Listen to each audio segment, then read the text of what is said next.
এই রেসিপিটা আমি আগে কেন ট্রাই করলাম না আর আগে কেন রান্না করে খেলাম না, এটার জন্য তো আমার অনেক বেশি আফসোস হচ্ছিল।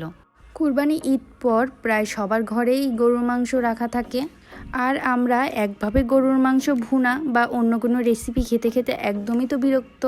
আমার মতে এভাবে গরুর মাংস রান্না করলে একবার না বারবার খেতে মন চাইবে। আমি এখানে প্রায় 7-8 পিসের মতো সলিড গরুর মাংস নিয়ে নিয়েছিলাম। আর অবশ্যই আমরা এখানে হাড্ডি ছাড়া মাংস নেওয়ার চেষ্টা করব। আর অবশ্যই কিন্তু এভাবে অনেকক্ষণ সময় ধরে মাংসগুলো থেতো করে নিতে হবে, তাহলে কিন্তু এর আসল মজা পাওয়া যাবে। আপনারা দেখতেই পাচ্ছেন আমি কেমনভাবে মাংসগুলো থেতো করে নিয়েছি, আর এভাবেই কিন্তু মাংসগুলো থেতো করে নিতে হবে। তারপর মাংসগুলো আমি এভাবে একটা কড়াইয়ে নিয়ে নিব। তারপর আমরা যেভাবে মাংস রান্না করি সেই একই প্রসেসে পেঁয়াজ থেকে শুরু করে সব রকমের মশলা দিয়ে দিব।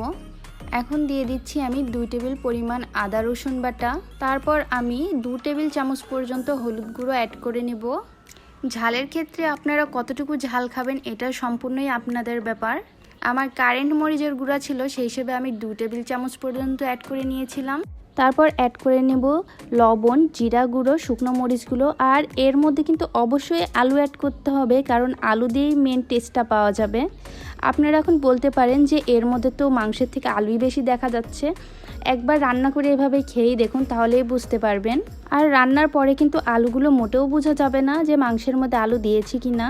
তারপর আমি এই কড়াইটা গ্যাসের চুলোয় দিয়ে দিলাম। আর এ পর্যায়ে কিন্তু আমি কোনো পানি অ্যাড করব না, কারণ মাংস থেকে যে পানিটা বের হবে সেখানে সম্পূর্ণভাবে আলু আর মাংসগুলো সিদ্ধ হয়ে যাবে। আমি যেভাবে রান্নার প্রসেসগুলো দেখাচ্ছি আপনারাও ঠিক একইভাবে ট্রাই করবেন, তাহলেই এর আসল টেস্টটা পাবেন। আমরা যখন দেখব যে এখান থেকে পানি সম্পূর্ণ শুকিয়ে গিয়েছে, তখন আমি গ্যাসের চুলাটা বন্ধ করে দেব।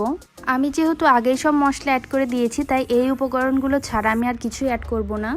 আর অপর প্রান্তে আমি হাফ কাপ পরিমাণ তেল, পেঁয়াজ কুচি, রসুন, কাঁচামরিচ আর শুকনো মরিচ আমি অ্যাড করে নেব। এইগুলো সবগুলো একসাথে দিয়ে আমি খুব ভালোভাবে আমি ভেজে নিতে থাকবো, যতক্ষণ না পর্যন্ত এর বাদামি কালার না আসে। আর অবশ্যই কিন্তু রেসিপিটা এইভাবে ফলো করতে হবে। এই পর্যায়ে গ্যাসের আঁচ আমি অবশ্যই কিন্তু মিডিয়াম দিয়ে রাখবো। আর যখন দেখবো আমার পেঁয়াজ রসুনের কালারটা এমন হয়ে এসেছে, সেই পর্যায়ে আমি আগে থেকে রেডি করা মাংসগুলো এর মধ্যে দিয়ে দিব। আর এ পর্যায়ে কিন্তু আমি গ্যাসের আঁচ একটু হাই করে দেব। মাংস আর মশলাগুলো আমি খুব ভালোভাবে খুন্তির সাহায্যে এখন মিশিয়ে নিতে থাকবো। প্রায় 10 থেকে 15 মিনিট পর্যন্ত আমি এইভাবে মাংসগুলো ভেজে নিতে থাকবো। আর একটু পর পর খেয়াল রাখতে হবে কিন্তু, যাতে তলায় মাংসগুলো লেগে না যায়।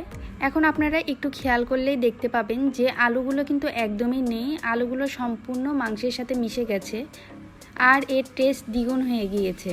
আর এই রেসিপিটা কিন্তু অবশ্যই গরম ধোয়া ওঠা ভাতের সাথে ট্রাই করবেন, তাহলে এর আসল টেস্টটা পাবেন। আর আমার রেসিপিটা দেখেই কত বেশি লোভনীয় লাগছে, তাই না? আজকের ভিডিওটি এ পর্যন্তই। আমার ভিডিওটি কেমন লাগলো অবশ্যই কমেন্ট করে জানাবেন। আল্লাহ হাফেজ।